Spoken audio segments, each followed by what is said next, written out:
ಸಮಾರಂಭದ ಭಾಗಿಯಾಗಿರ್ತಕ್ಕಂಥ ಸ್ವಾಮೀಜಿಯವರ ಪಾದಗಳ ಕಮಲಗಳಲ್ಲಿ ನಮಸ್ಕರಿಸುತ್ತಾ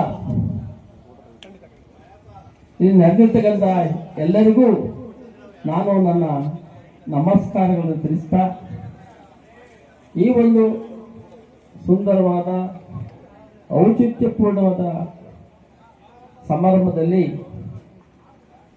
ನನ್ನನ್ನು ಕರೆದು ಮಾತಾಡೋಕ್ಕೆ ಅವಕಾಶ ಕೊಡೋದಕ್ಕೆ ಎಲ್ಲರಿಗೂ ಮತ್ತೊಮ್ಮೆ ನಮಸ್ಕರಿಸುತ್ತಾ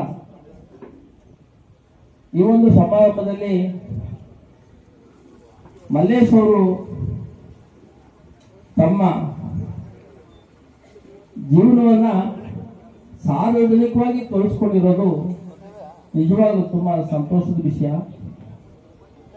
ಎಷ್ಟೋ ಜನ ಸಾಮಾಜಿಕವಾಗಿ ಇರ್ತಾರೆ, ಸಮಾಜದಲ್ಲಿ ಬರೀ ಹಣ ಮಾಡಬೇಕು, ಹೆಸರು ಗಳಿಸ್ಬೇಕು, ರಾಜಕೀಯ ಮಾಡಬೇಕು ಅನ್ನೋದ್ರಲ್ಲಿ ಇರ್ತಾರೆ.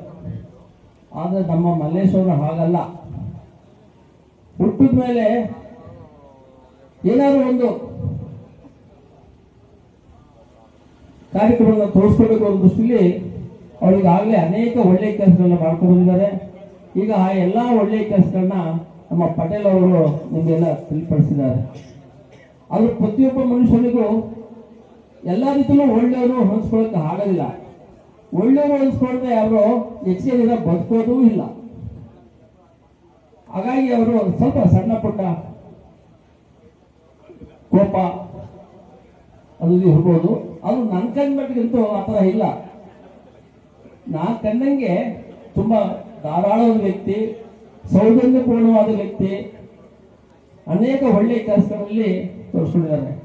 ಅದರಲ್ಲೂ ನಮ್ಮ ಭಾಗದಲ್ಲಿ ಸಾವುಗಳು ಯಾವುದೇ ಸಾವಾದ್ರೂ ಅವರು ಅಲ್ಲಿ ಮುಂಚೂಣಿಯಲ್ಲಿ ಇರ್ತಾರೆ. ಇಂಥ ಮಲ್ಲೇಶ್ ಅವರು ಇಷ್ಟು ಇವತ್ತು ಒಳ್ಳೆ ಕಾರ್ಯಕ್ರಮ ಹಮ್ಮಿಕೊಂಡಿರೋದು ಎಲ್ರಿಗೂ ಸಂತೋಷವನ್ನು ತಂದಿರುವಂಥ ವಿಷಯ. ಅವರಿಗೆ ಪ್ರತಿಯೊಬ್ಬರೂ ಅಷ್ಟೇ ಹುಟ್ಟಿದ ಮೇಲೆ ಏನಾದ್ರು ಸಾರ್ಥಕವಾಗುವಂತಹ ಕೆಲಸ ಮಾಡಬೇಕು. ದೊಡ್ಡವರು ಹೇಳ್ತಾರೆ, ಹುಟ್ಟುವಾಗ ಉಸಿರು ಇರುತ್ತದೆ, ಸಾಯುವಾಗ ಹೆಸರು ಇರುತ್ತದೆ. ಈ ಬದುಕು 3 ದಿವಸ ಮನುಜ, ಇರುತ್ತಂತೆ ನೀನು ಒಳ್ಳೆಯ ಕೆಲಸ ಮಾಡೋ ಮನುಜ ಅಂತ ಇನ್ನೂ ದೊಡ್ಡವರು ಹೇಳ್ತಾರೆ. ಇನ್ನೊಂದು ವಿಷಯದಲ್ಲಿ ಇದೆ, ಕೆಲವರು ಹೇಳ್ತಾರೆ, ತಂದೆ ತಾಯಿಯ ಮನೆಯಲ್ಲಿ ಮಕ್ಕಳಿಗೆ ಇರುವಷ್ಟು ಸ್ವತಂತ್ರ ಮಕ್ಕಳ ಮನೆಯಲ್ಲಿ ತಂದೆ ತಾಯಿಗೆ ಇರುವುದಿಲ್ಲ. ನಾವು ಎಷ್ಟೇ ದುಡ್ಡು ಎಷ್ಟೇ ಸಂಪಾದನೆ ಮಾಡಿ ಏನೇನೇ ಮಕ್ಕಳಿಗೆ ಕೊಟ್ರು ನಾವು ಮಕ್ಕಳ ಅಧೀನದಲ್ಲಿ ಇರಬೇಕಾಗತ್ತೆ ಹೊರತು ವಯಸ್ಸಾದ್ಮೇಲೆ ನಾವು ಸಂಪೂರ್ಣ ಸ್ವತಂತ್ರವಾಗಿರೋಕ್ಕಾಗಲ್ಲ. ವಯಸ್ಸಾದವರು ಅದನ್ನ ಅರ್ಥ ಮಾಡಿಕೊಂಡು ಸಾಮಾಜಿಕವಾಗಿ ಒಂದು ಕೆಲವಾರು ಸೇವೆಗಳನ್ನು ಮಾಡಿದ್ರೆ ಆ ಸೇವೆ ಶಾಶ್ವತವಾಗಿ ಉಳ್ಕೊಳ್ತವೆ. ಅದರಿಂದ 4 ಜನಕ್ಕೆ 10 ಜನಕ್ಕೆ ಒಳ್ಳೇದಾಗುತ್ತೆ. ಅದಕ್ಕೆ ನಮ್ಮ ಮಲ್ಲೇಶ್ ಅವರೇ ಸಾಕ್ಷಿ. ಈಗಾಗಲೇ ಸಮಾಜದ ಕೆಲಸ, ರಾಜಕೀಯದ ಕೆಲಸಗಳು, ದೇವಸ್ಥಾನದ ಕೆಲಸಗಳು, ಸ್ನೇಹಿತರು, ಬಂಧು ಬಳಗ ಎಲ್ಲವನ್ನೂ ಗುರುತಿಸ್ಕೊಂಡು ಅವ್ರಿಗಾಗಲೇ ಒಳ್ಳೆ ಕೆಲಸ ಮಾಡೋದ್ರಿಂದ ಇವತ್ತು ನಾನು 11:30 ಗಂಟೆಗೆ ಬಂದಾಗ ನನಗೆ ಅನ್ನಿಸ್ತು, ಏನಪ್ಪ ಜನ ಇಷ್ಟು ಒಳ್ಳೆಯ ಕೆಲಸಕ್ಕೆ ಜನನೇ ಇಲ್ವಲ್ಲ ಅನ್ನಿಸ್ತು. ಆಮೇಲೆ ಇಷ್ಟೊಂದು ಜನ ಬಂದದ್ದು ನೋಡಿ ತುಂಬಾ ಸಂತೋಷ ಆಯ್ತು.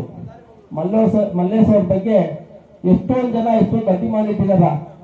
ಇಡೀ ತಾಲೂಕಿನಲ್ಲಿ, ಇಡೀ ಈ ಕಡೆ ತುರುಮೂರಿಂದ, ಯಾಚನಹಳ್ಳಿಯಿಂದ ಮೂಗೂರು ತನಕನೂ ಎಲ್ಲ ಊರುಗಳಲ್ಲೂ ಅನೇಕ ಜನ ಬಂದಿದ್ದೀರಾ.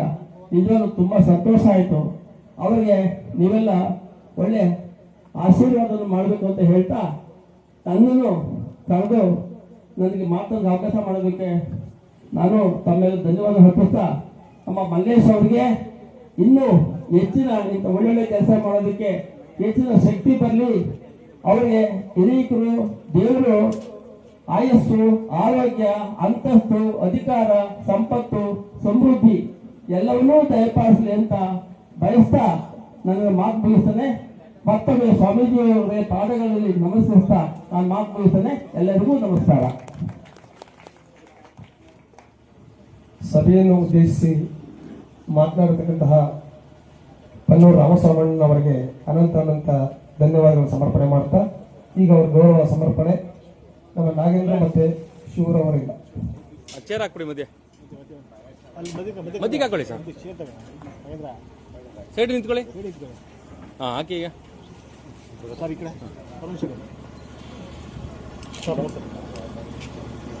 ಹಾಂ